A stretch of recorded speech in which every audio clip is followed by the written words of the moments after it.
Happy Flemme, séance 5 et obligé pour cette dernière séance. On va détendre les épaules. Je t'invite à inspirer et monter tes épaules, expirer et abaisser tes épaules au maximum, tout en gardant la nuque relâchée, la mâchoire aussi, les muscles du visage. Tout le reste du corps est totalement détendu et les épaules se montent et s'abaissent. Ensuite, on va faire des mouvements circulaires avec les épaules. Donc tu amènes les épaules vers le haut, vers l'avant, vers le bas et vers l'arrière. Prends vraiment le temps d'aller dans chaque direction, de ressentir que ce sont tes épaules qui bougent. Et on va changer le sens. Et n'oublie pas que tu inspires quand tu montes les épaules et tu expires quand tu abaisses les épaules. On continue les mouvements circulaires dans l'autre sens, tout simplement.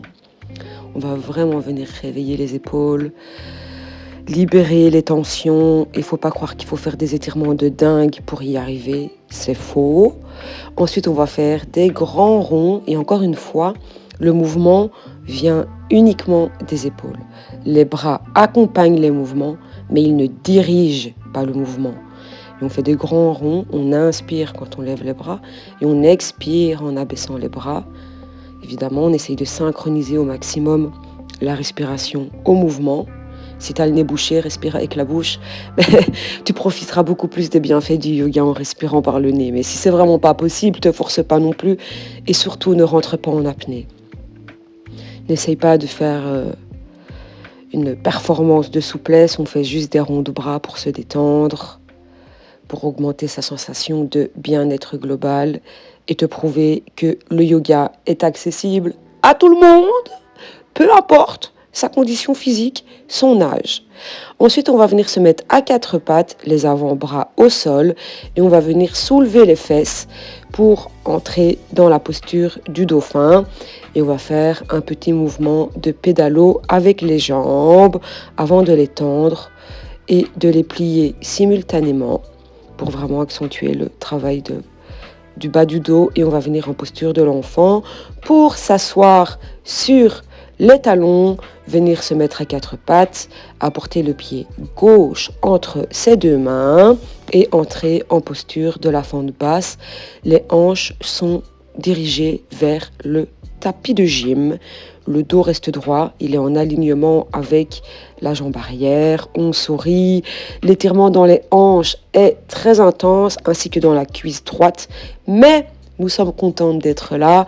On va placer ses deux mains au sol et amener la jambe arrière avec la jambe avant et tout simplement glisser la jambe gauche vers l'arrière pour entrer dans la posture de la fente basse sur la jambe droite. Les hanches toujours dirigées vers le tapis de gym, le dos bien droit, on sourit, on est content d'être là. Ça, c'est vraiment le top pour se libérer des émotions négatives qui sont accumulées dans le bassin. Le muscle du psoas, c'est une vraie poubelle émotionnelle. On s'assit sur les talons, on tend les bras parallèles au sol et on vient arrondir le dos. Et sur une inspiration, on va crocheter les doigts dans le dos, lever le menton vers la poitrine.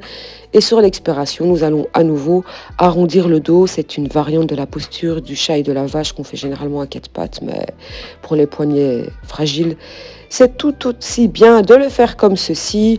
On inspire, on cambre le dos, on expire, on creuse le dos. Je pense que vous commencez à connaître l'exercice. J'avoue que je l'ai fait sous toutes ces variantes, mais j'aime trop. C'est simple, efficace et sans danger.